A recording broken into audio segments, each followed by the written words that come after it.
The talk that I'm recording today is the one that I gave in February at the ISA conference, and I'm just grateful for this opportunity to present the work that Marie Campbell and I have been absorbed in, and I'm hoping that in this forum there'll be more time for questions and comments than there was at that conference.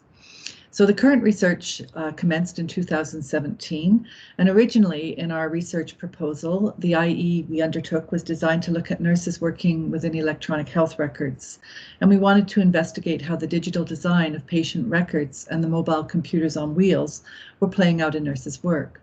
However, upon entering the hospitals, it was impossible to ignore a prominent new set of nursing practices that a project called COACT was introducing, which was heralded by notices on bulletin boards, web page announcements, guidelines, and workshops. It is a province-wide initiative that has accomplished a massive reorganization of the personnel and duties of providing patient care in hospitals in Alberta, in Canada. So this analysis about COACT as a managed change project is now a chapter of the book we are writing that is highlighting the ruling relations of nurses' work that are all linked together as the managed digitized design for nurses' work. So the COACT model for how nurses are to provide care is a specific change management project. The initiative is promoted as a strategy to ensure patient-centered collaborative care and smooth transitions between levels of care. The project heavily targeted nurses' work, although it did include all the other health professionals in various meetings that nurses facilitate. The COACT project brings a new vision for how nurses are to be active in the hospital's improvement efforts. The COACT design, the model, provides the principles and revised practices integral to its implementation. Now, I know this is a very busy slide, and it's a diagram that I developed early in the research to depict the various COACT elements as I discovered them. The local activities of the COACT design that are explicated in this talk are those going on at the nursing unit level. The talk is focused on the hub team and the patient care elements, linking them up into the broader ruling relations that this diagram depicts. So the elements that are highlighted here include a detailed design for how things are to happen. There are guidelines for how shift handover is to be conducted, how work is to be assigned among the hub team. There are established standard times to check on patients called comfort rounds. There are huddles to be convened, both scheduled and informal times, set aside for team communication. There are directions for what must be written on the whiteboards visible to patients at the foot of each bed, and directions for introducing oneself at each encounter called NOD, name, occupation, and duty, and new rules requiring caregivers to attend to a formal daily plan for each patient. Now, the diagramming that extends beyond the hub and the patient care elements shows the broader COACT design and the various levels where information is expected to be generated and communicated between patients, families, nurses, and charge nurses, and up to the site-wide manager. The charge nurse facilitates rapid rounds on the unit, which is with the multidisciplinary team, and the charge nurse also attends a site-wide bed huddle twice a day, which includes the charge nurses from all the acute care units. As well, the diagram indicates that audits were being conducted to ensure that all the elements were being adopted into the practices of the unit staff.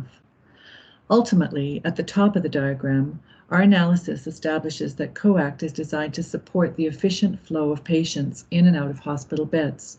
Improved flow is determined by the ALOS-ELOS ratio, the actual length of stay as compared to estimated length of stay, which is developed using national statistics. So the previous slide gestures towards the linked and coordinated institutional practices. The COACT project was couched in language that foregrounded patient and family-centered care, improved outcomes, collaborative practice, and seamless transitions. But as IE researchers, we were interested in explicating how these linked and coordinated institutional practices intended and produced what actually happened inside nurses' work, those people who were subject to this managed change project. So this interest in what is going on in nurses' work utilized IE's foundational premise regarding the standpoint of a knower located in a specific location within the institutional practices. Prior IE research, both our own and that of other people studying other types of work, provides the conceptual framework for our querying of what is happening when nurses' work is subject to managed change. The organizational designers and managers of change were doing their work, as is to be expected, and here I quote from Nancy Jackson, from a position of those whose interest is in managing and controlling the work and the workers. The conceptualizations of the work that designers use serve the purposes of those who need to know it, in particular and useful forms. So in our case, nurses' work is to be known in ways that make it coherent within the frame of improvement. For instance, reorganizing nursing work into tasks or processes to be mastered and replicated across multiple settings makes the work seem, and here I quote Nancy again, to be unambiguously definable and accessible to evaluation in a systematic and unambiguous manner. Thus, vested in our standpoint, which is in the standpoint of nurses in direct practice, our ethnography has turned up divergent perspectives. Importantly, we have discovered how nurses are incrementally being taught to see things from COACT's ruling perspective. This is one of the expressed goals for change managers, to bring people on board. It is integral to the initiative reaching its goals. At issue is the administrative claims about healthcare improvement and what this means for nurses' reorganized commitments.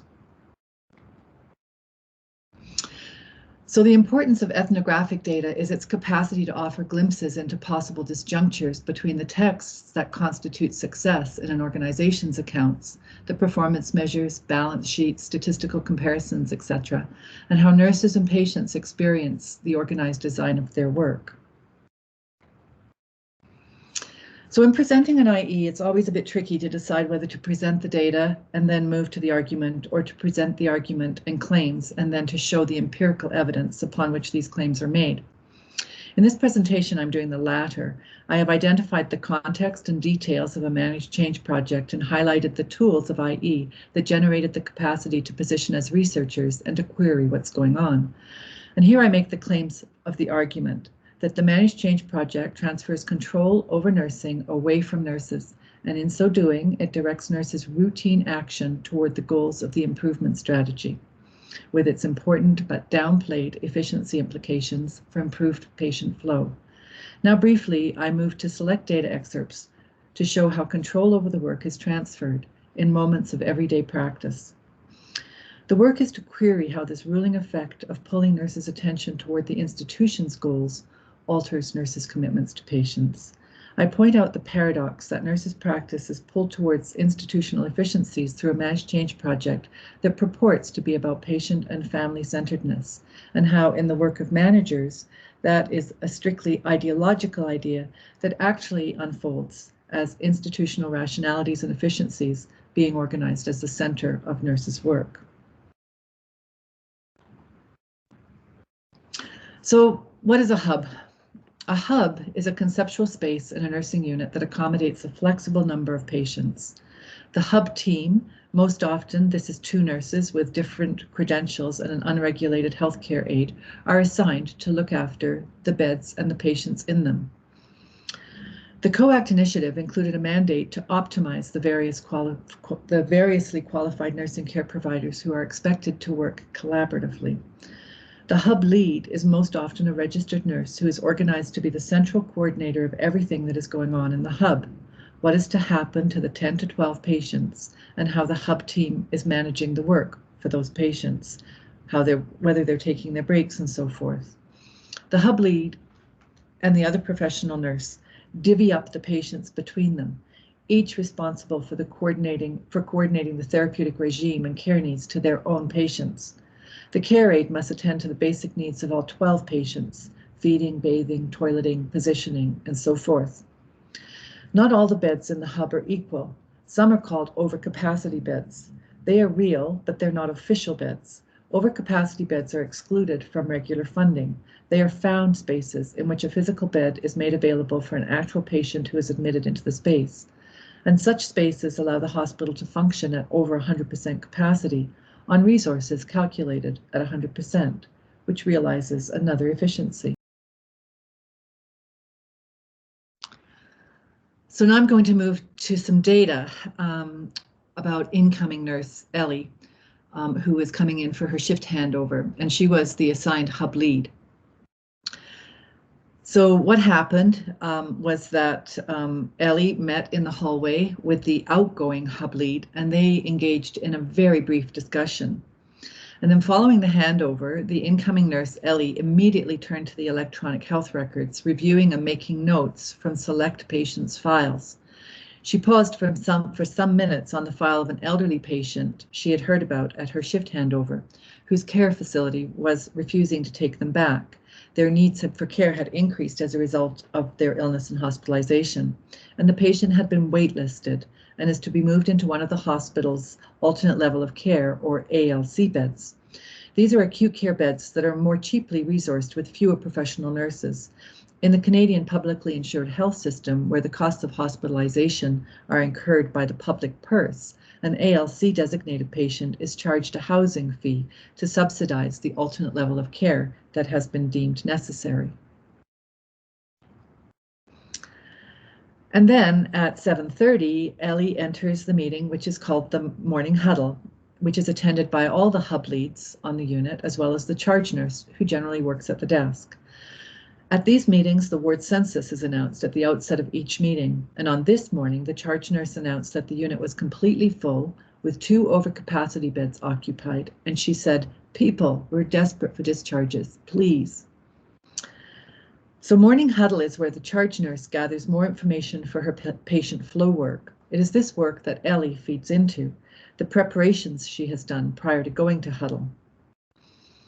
Other data that there is not time to highlight here is the new work of charge nurses and how they prioritize moving patients into the OC spaces, which are substandard spaces, in order to free up the standard spaces that offer more flexibility for an admitting patient. This is an ongoing giant puzzle that uses the charge nurse's knowledge about the hub members, the patients, and the hospital status. It generates a great deal of work for nurses who are regularly moving patients in their beds with all their belongings from one area to another, and it generates conflicts, patients and their families who are dissatisfied with these substandard spaces. Shift handover includes a discussion about the COACT organized plan for the day and plan for the stay.